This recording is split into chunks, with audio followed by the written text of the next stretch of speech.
Bienvenue dans le 4e épisode de notre podcast Off the Record. Aujourd'hui, nous parlons de créativité. Dashi, à quel point te considères-tu comme créative ? Je me qualifierais comme un désordre créatif éclatant plein de vie. Tu as su le décrire correctement. Viens, nous y reviendrons. Très bien, je m'en réjouis. Aujourd'hui, nous recevons quelqu'un qui représente sans doute mieux que quiconque dans l'univers Siemens le thème de la créativité. Bienvenue à Tobias Eismann. Merci de m'avoir invité, merci de me permettre d'être ici. Je suis content que tu sois là. Tu es de passage de Munich dans l'Oberland bernois où se déroulera le prochain Leading for Creativity Workshop. Je suis très heureux que tu aies trouvé le temps de nous rendre visite ici à Zurich. Veux-tu te présenter brièvement ? J'aimerais beaucoup. Tout d'abord, je suis toujours très heureux d'être ici à Zurich. Les gens sont extrêmement aimables, surtout ici chez Siemens. Je m'appelle Toby, je m'occupe depuis bientôt 4 ans du thème de la créativité. J'ai fait des recherches à l'université, à l'interface entre les neurosciences, ce qui se passe dans la tête, ce qui se passe au niveau humain, c'est-à-dire la psychologie de la personnalité, mais aussi ce qui se passe au sein de l'équipe, les phénomènes socio-psychologiques, toujours avec la question de savoir comment quelque chose de nouveau est créé, et cela ne se fait pas seulement dans l'individu, mais aussi beaucoup en équipe, et bien sûr dans une organisation. C'est un domaine très complexe. La passion que j'ai développée est devenue une partie de moi. Tu es ingénieur, fondateur, TEDx, conférencier, chercheur en créativité. Alors ça colle avec ces courants cérébraux. Qu'est-ce qui se passe dans la tête ? Je pense que si tu regardais dans ma tête, tu pourrais être dans une situation confuse. Mais que fait un chercheur en créativité ? En réalité, je suis l'auteur de cet espace en ligne parce que j'ai postulé pour un emploi après ma période de recherche. Et c'était en période de pandémie, je n'ai reçu aucune réponse. C'était par désespoir que j'attendais avec impatience, mais en vain. Il fallait presque sélectionner ces termes de cette façon pour me faire un peu remarquer peut-être. C'est juste pour le contexte. Et que fait un chercheur en créativité ? Eh bien, la créativité est une perspective de la créativité humaine, avec la question de savoir comment naît quelque chose de nouveau. Donc bien sûr, classiquement, d'abord une idée, et que fait un chercheur en créativité qui essaye de rassembler des données, essayer de comprendre comment cela fonctionne dans le cerveau. Bien sûr, je ne suis pas un neuroscientifique, je n'ai pas de scanner IRM pour mettre des gens dedans. Mais en principe, il s'agit de comprendre ce phénomène. Et c'est très complexe de mieux comprendre ça. Mais bien sûr, ça ne s'arrête pas à comprendre comment ça fonctionne dans le cerveau. Et on sait certaines choses, pas encore tout, mais on sait certaines choses. Et ce savoir est alors l'exigence de rendre utilisable ce qui se passe dans le cerveau. Le simple fait de savoir ce qui se passe là-haut ne signifie pas encore que cela nous apporte quelque chose. Mais comment utilisons-nous cela pour une entreprise, pour des équipes, pour Siemens en fin de compte, pour, disons, faire ressortir encore un peu plus la performance créative ? Car en tant qu'êtres humains, nous sommes tous créatifs. La seule question est de savoir comment nous pouvons l'utiliser encore un peu plus. Tu dis que nous sommes tous créatifs. Alors on ne peut pas ne pas être créatif. Je dirais que oui. Je pense qu'il est très difficile de ne pas être créatif. Je pense que nous sommes très vite implicitement créatifs, souvent, sans même y songer par inadvertance. Lorsque nous sommes devant le frigo et que nous n'avons pas de recette, mais qu'il nous reste quelques ingrédients dans le frigo et que nous cuisinons quelque chose avec, c'est déjà une forme de créativité. Oui, il m'arrive de trouver rapidement une nouvelle façon de réaliser une recette délicieuse. C'est à vous de choisir si cela vous plaît, que ce soit un plat exceptionnel ou délicieux. Mais nous sommes définitivement créatifs en permanence dans toutes les situations de la vie, c'est-à-dire sans que nous le sachions, sans même nous en rendre compte. Cela va toujours de pair avec la question « Es-tu créatif ?» C'est volontiers le cas lors d'entretiens d'embauche. J'ai eu mon premier entretien d'embauche avec Eray. Je crois que c'est toi qui m'as posé la question. Qu'est-ce que tu as répondu ? Oui, je l'ai fait. Merci, question suivante. C'est exactement ce que je pensais. Je n'étais plus sûre de ce que j'avais répondu. Je trouve la question « Est-ce que je suis créatif ?»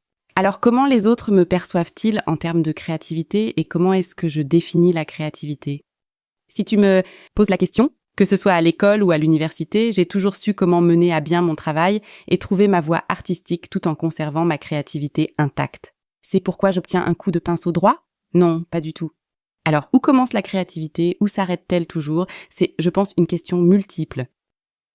Un exemple supplémentaire qui revient fréquemment est que tu exerces dans le domaine de la communication.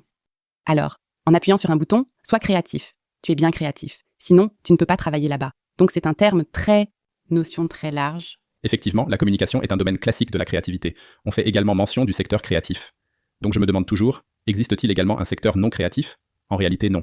Malheureusement, la créativité est encore souvent mal orientée ou mal comprise. Car en principe, pour moi, c'est oui, je dirais même une métacompétence. Au fond, qui est-ce vraiment au départ ? Une grande compréhension de la manière dont nous pouvons être créatifs. C'est sur cette compétence que se construisent ensuite les compétences professionnelles.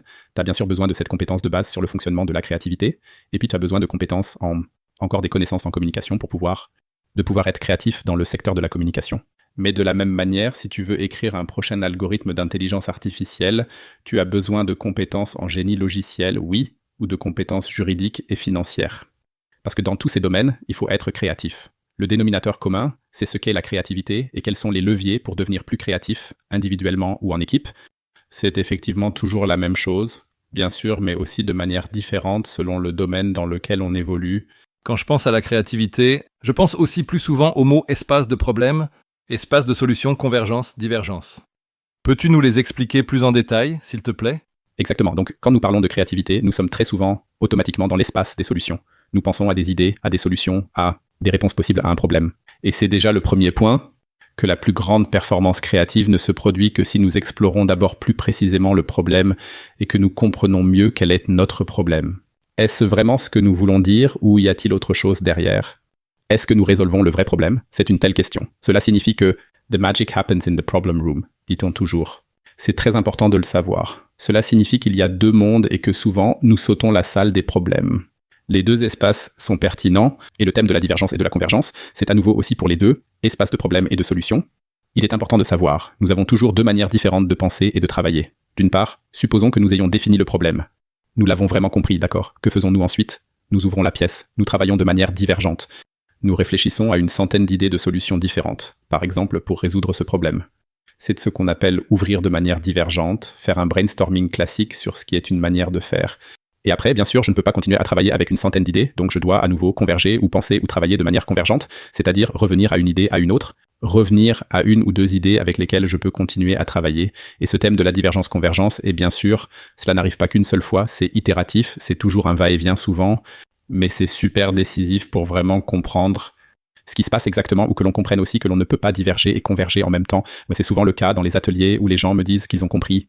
Je comprends maintenant pourquoi ce projet a été si difficile, était coincé ou n'avançait pas parce que la personne A voulait diverger et la personne B voulait converger et les deux en même temps. Cela signifie que l'on doit bien sûr cibler le travail dans une équipe, dans une direction ou dans l'autre. L'année dernière, j'ai pu participer au premier atelier Leading for Creativity. C'est là aussi que je reconnais les termes. Pour moi, c'était l'un des meilleurs ateliers auxquels j'ai participé, vraiment, à mon avis. Comment le format a-t-il évolué ? Ou comment avez-vous fait évoluer le format ?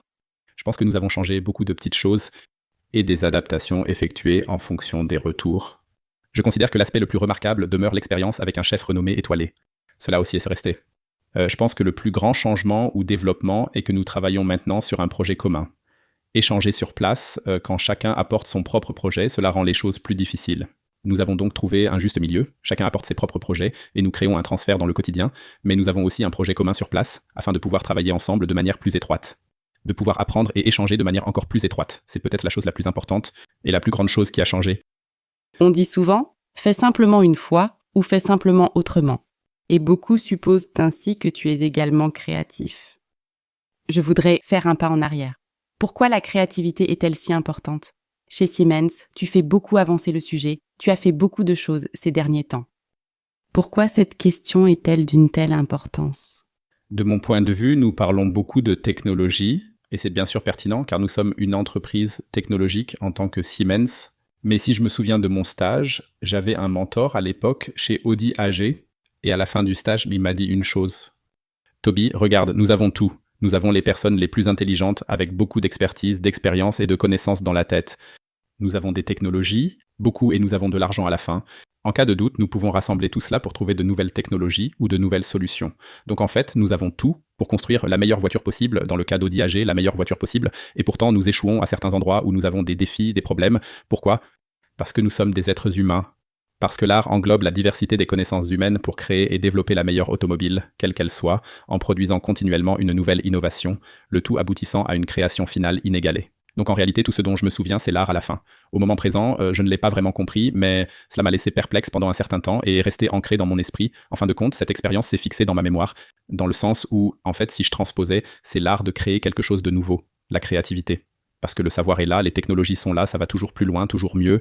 Mais la façon dont je l'orchestre, pour ainsi dire, la façon dont je le combine pour en faire quelque chose, c'est essentiel. C'est d'une importance capitale. À long terme, je considère que c'est notre avantage concurrentiel le plus significatif. Même si nous faisons désormais usage des technologies d'IA, cela reste primordial pour nous. Il nous sera impossible de nous démarquer puisque toutes les entreprises les exploiteront. Nous nous retrouverons tous à utiliser les mêmes idées provenant de la même intelligence artificielle. Qu'est-ce qui va différencier notre marché? Eh bien, ce que nous pouvons créer avec notre créativité humaine. Et je pense que ce n'est pas un hasard si le Forum économique mondial ou de nombreuses autres études proclament depuis de nombreuses années déjà que la créativité est l'une des compétences les plus importantes. Selon le Forum économique mondial, il s'agit même de la première des 10 compétences les plus importantes. Il existe différentes compétences au nombre de 10. Je ne suis pas le seul à l'affirmer, je pense que beaucoup d'autres personnes partagent cette opinion. Selon moi, la raison pour laquelle il est si difficile d'en parler davantage en ce moment réside dans la complexité de les comprendre. Et parce que la science n'est malheureusement pas encore représentée depuis si longtemps qu'il existe maintenant un livre sur la créativité qu'il suffit de prendre sur l'étagère et d'appliquer. Et d'appliquer quelque chose. Nous n'en sommes encore qu'au balbutiement, y compris dans le domaine scientifique. Nous savons encore très peu de choses sur notre cerveau, sur ce qui s'y passe. Et ainsi de suite. Il y a donc encore beaucoup à découvrir, beaucoup à apprendre. Mais de mon point de vue, si nous voulons réussir en tant qu'entreprise à l'avenir, ce sont nos collaborateurs. Et en fin de compte, la capacité de créer quelque chose de nouveau à partir des informations et des connaissances. Et pour moi, c'est ça la créativité. C'est pourquoi c'est si important. Je pense que c'est aussi un défi pour les thèmes de transformation en général. Il est difficile d'emmener tout le monde avec soi. On entend alors des phrases comme « Jusqu'à présent, ça allait aussi sans et je n'ai pas du tout le temps pour la créativité ». Et déjà quelque chose de nouveau. Comment prenons-nous le temps d'être créatifs ? C'est une perception erronée. Nous n'avons probablement pas besoin de prendre le temps de le faire. Nous le faisons déjà de toute façon. Nous sommes créatifs tous les jours. Je pense que nous le faisons souvent de manière implicite. Et le levier est souvent de faire les choses plus explicitement. Et alors parfois, cela ne signifie pas forcément que l'on a besoin de plus de temps, mais peut-être même que l'on est plus rapide.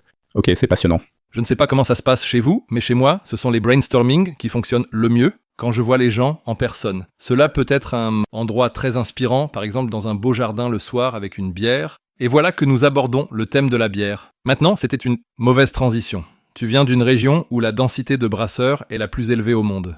Et nous sommes très impatients de voir ce que tu nous as apporté. Oui, j'ai apporté 4 bières. En fait, j'ai grandi avec la bière dans ma jeunesse parce que lorsque nous faisions des randonnées ou des promenades, il y avait toujours une nouvelle brasserie dans chaque village où l'on pouvait boire une bière. Tu veux que je te présente les 4 ? Très volontiers, J'ai donc apporté 4 bières. La première bière est la bonne Hüppendorfer. J'ai grandi avec elle parce que j'allais à l'école avec la fille de cette brasserie. C'est pourquoi j'en avais naturellement bu pendant l'époque du baccalauréat, toujours à chaque fête. Ensuite, on passe à la Weyerer. C'est une bière fumée. On la connaît de Bamberg. La bière fumée de Bamberg est en fait très célèbre. En tant que touriste, il faut soi-disant y goûter. Tout le monde la trouve toujours dégoûtante parce que si on ne la boit qu'une fois, elle n'a pas de goût. Il faut en fait s'y habituer un peu. Cela signifie que les autochtones ne l'aiment pas non plus au début, mais qu'elle finit par plaire. C'est une bière pour débutants. En parlant de créativité, on dit qu'elle est née parce qu'un l'apprenti brasseur a oublié de fermer la porte près du feu, là où se trouvait le chauffage, pour ainsi dire avant la cuve de brassage. C'est pourquoi, d'une manière ou d'une autre, la fumée s'est sur le mou d'une manière qui lui a donné ce goût particulier, presque semblable à celui du jambon. C'est parfois même un léger goût de jambon qu'il a. L'autre est la Bonne Nickelbräu. J'ai organisé un festival de musique dans ma jeunesse.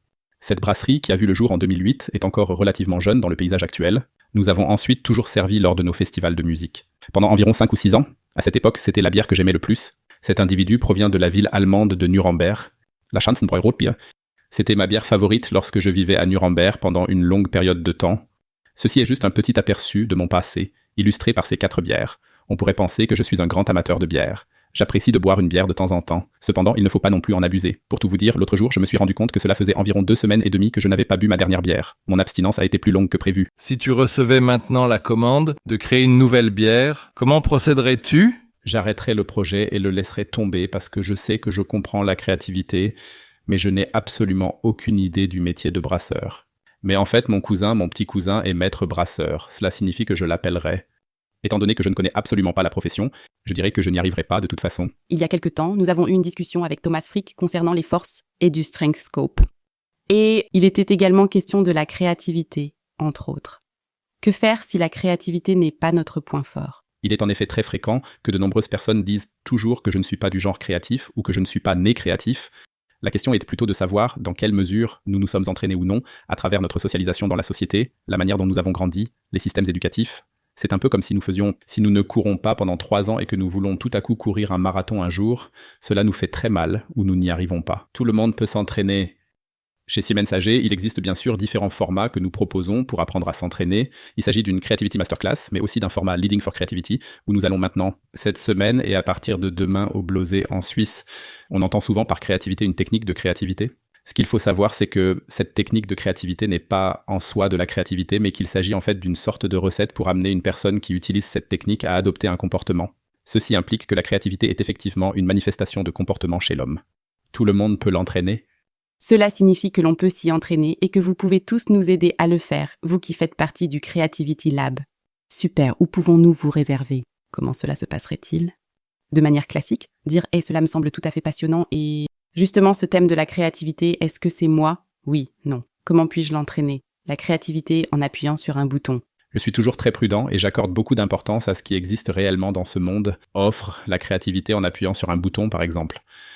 Quand j'entends ça, je suis toujours un peu comme ça ne peut pas être vrai parce que ce n'est pas possible, c'est le rêve que nous avons, mais en principe, pour tous ceux qui veulent, peuvent se pencher sur la question, et en principe, il suffit de me contacter ou d'aller sur notre site web, et à cet endroit, vous pourriez par exemple prendre le temps de visionner quelques vidéos ou vous inscrire immédiatement à notre programme de masterclass.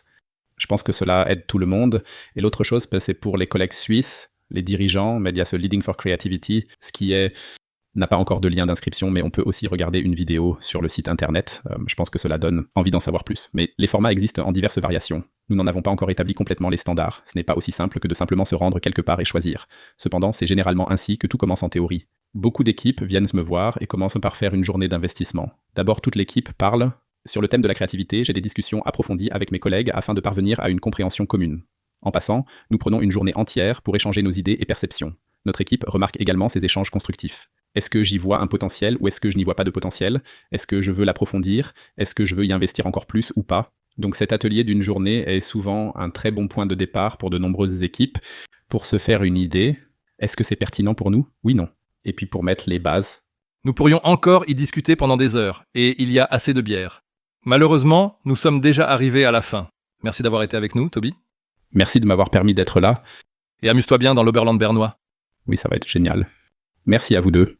Je suis content que tu aies été là, c'est super cool. Nous allons maintenant faire une petite pause estivale et nous nous reverrons après les vacances d'été. Profitez de l'été et à bientôt. Amusez-vous bien, passez un super été.